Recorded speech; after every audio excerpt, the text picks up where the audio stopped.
नारायणं नमस्कृत्य नरं चैव नरोत्तमं देवीं सरस्वतीं व्यासं ततो जयमुदीरयेत्।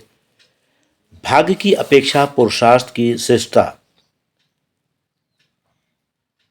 महाभारत के अनुशासन पर्व में युधिष्ठिर ने पूछा, पितामह देव, भाग्य और पुरुषार्थ में कौन श्रेष्ठ है?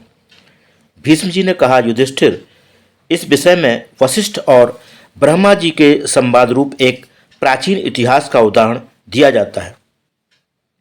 पूर्व काल में महर्षि वशिष्ठ जी ने लोक पितामह ब्रह्मा जी से पूछा, भगवान, प्रारब्ध और मनुष्य के प्रयत्न में किसकी श्रेष्ठता है?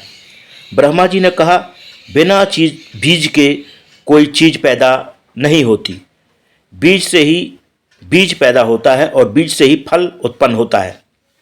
किसान खेत में जाकर जैसा बीज बो आता है उसी के अनुसार उसको फल मिलता है।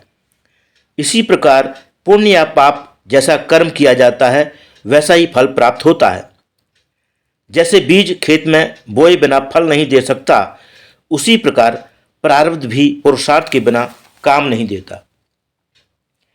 कर्म करने वाला मनुष्य अपने भले या बुरे कर्म का फल स्वयं ही भोगता है। यह बात संसार में प्रत्यक्ष दिखाई देती है। शुभ कर्म करने से सुख और पाप करने से दुख मिलता है। पुरुषार्थी मनुष्य सर्वत्र सम्मान पाता है, किंतु जो निकम्मा है वह घाव पर नमक छिड़कने के समान असह्य दुख भोगता है। मनुष्य तपस्या से रूप, सौभाग्य और नाना प्रकार के रत्न प्राप्त कर लेता है। इस प्रकार कर्म से सब कुछ मिल सकता है, परंतु भाग्य के भरोसे बैठे रहने वाले निकम्मों को उससे कुछ नहीं मिलता। इस जगत में पुरुषार्थ करने से स्वर्ग, भोग, प्रतिष्ठा और विद्वत्ता, इन सब की उपलब्धि होती है। नक्षत्र, नाग, यक्ष, चंद्रमा, सूर्य और वायु आदि देवता पुरुषार्थ करके ही मनुष्य लोक से देवलोक को गए हैं। जो लोग उद्योग नहीं करते उन्हें धन, मित्र, ऐश्वर्य अथवा दुर्लभ लक्ष्मी की भी प्राप्ति नहीं हो सकती। कंजूस, नपुंसक, उद्योगहीन, काम से जी चुराने वाले तथा शौर्य एवं तपस्या से हीन पुरुष को धन नहीं मिलता। जो पुरुषार्थ न करके केवल दैव के भरोसे बैठा रहता है वह नपुंसक को पति बनाने वाली स्त्री की तरह व्यर्थ ही दुख उठाता है। पुरुषार्थ करने पर मनुष्य को देव के अनुसार फल मिल जाता है, किंतु चुपचाप बैठे रहने पर दैव किसी को कोई फल नहीं दे सकता। देवता भी अपनी पराजय की आशंका से प्रायः मनुष्य के पारमार्थिक कार्य में भयंकर विघ्न डाला करते हैं, किंतु पुण्यात्मा पुरुष को ये क्या बिगाड़ सकते हैं।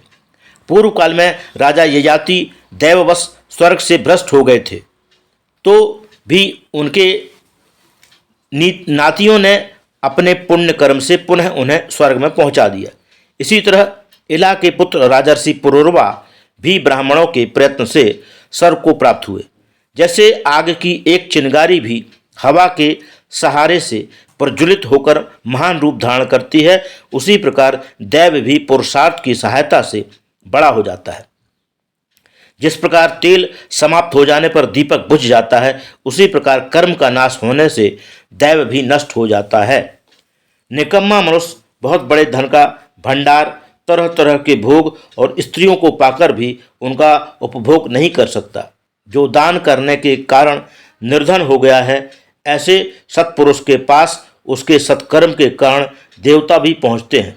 अतः उसका घर मनुष्य लोक की अपेक्षा श्रेष्ठ देवलोक सा बन जाता है। किंतु जहाँ दान नहीं होता, ये घर यदि अनंत समृद्धि से भरे हों तो भी देवताओं की दृष्टि में वे स्मशान के तुल्य हैं। जगत में उद्योगहीन मनुष्य फूलता फलता नहीं दिखाई देता। देव में इतनी ताकत नहीं है कि वह कुमार्ग में पड़े हुए पुरुष को सन्मार्ग पर पहुंचा दे। जैसे शिष्य गुरु को आगे करके चलता है, उसी तरह दैव पुरुषार्थ का ही अनुसरण करता है। संचित क्रिया हुआ पुरुषार्थ ही दैव को वहाँ जहाँ चाहता है ले जाता है। वशिष्ठ जी, मैंने सदा पुरुषार्थ के फल को देखकर ही ये सारी बातें बताई हैं।